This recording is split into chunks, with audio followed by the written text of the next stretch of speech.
This project is really concerned with trying to make a change and trying to find ways of enabling young people to speak out and develop processes that can help youth professionals think critically about how they are listening with young people, and seeing if together we can find ways of using performance to reflect on some of those unconscious biases and prejudices and develop critical forms of listening that can change and turn things around.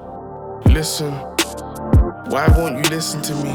You see I'm struggling, why can't you treat me reasonably?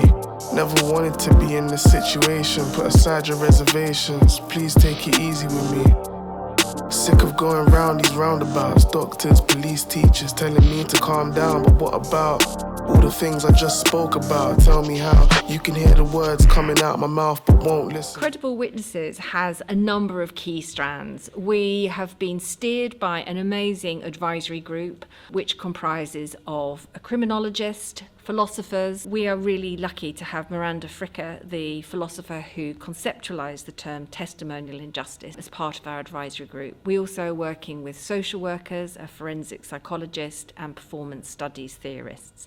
We've also been steered by our youth group, who have been fantastic. The youth group is made up of young people from Oldham Theatre Workshop and Oldham Youth Council, as well as young people from London. I am a part of Oldham Youth Council that has been going down to London from the beginning to do Credible Witness, so I feel quite attached to it, in all honesty. It's been a very eye-opening thing for me, yeah. It was really nice to be listened to with no judgment and in a safe space, and we had complete freedom to give any opinions on anything we wanted to, and we had a lot of kind of control and oversight over the production, which was really nice. Maybe 3-4 weeks ago, and we did a script read for this, where it was a draft script, and it was fantastic when reading. Yeah, it was brilliant. We also commissioned a playwright, Farah Najib. She went in to visit the workshops in Oldham and London, and she drew on those to develop a play. And thought about the stuff that they talked about and tried to pull things out that I found most interesting or exciting or that felt the most important to me, which was very challenging because there was a lot of different stories and I really wanted to do justice to all of them. Sometimes those stories never get to be told, but through this they have been told. You know, knowing that you've then had an impact, something that's had an impact on you in a negative way, you've twisted it and turned it to something positive.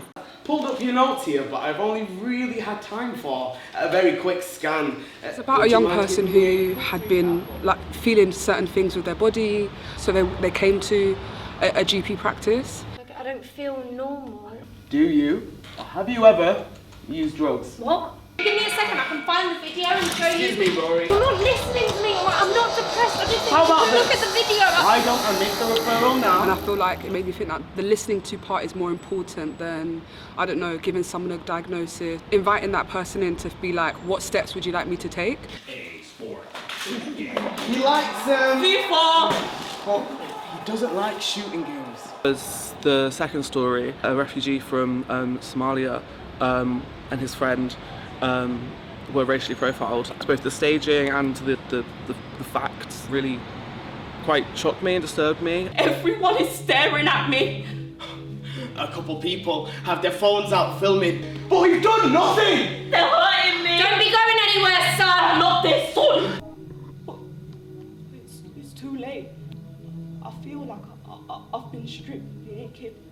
Bilal's cult was never just a cult. It was his protective armour.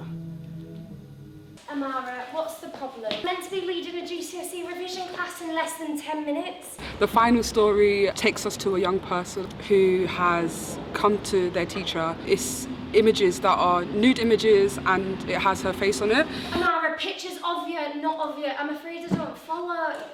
Indecent pictures of me, it's naked and stuff. But they're not of me. They stuck my face on a fake body and posted it all over Instagram and TikTok. The teacher is just not present.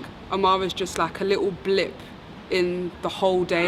You need to calm down. I've got to get to this revision session, but what I'm going to do is I'm going to call your parents in for a meeting. Oh, miss, I have got strict Nigerian parents. They're hardly bothered about my mental health. Oh, no, don't be silly, Amara. They'll be empathy. Just The whole posture, the phrasing of the question, what's the problem? I'd sit down, sit next to her, talk to her.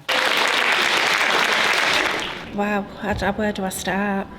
You know that those stories are happening, but actually to see it played out in front of you just makes it more real, doesn't it? Being heard is probably, a very strong component to why some of them isolate themselves off. Watching it just made me kind of contextualise what's going on.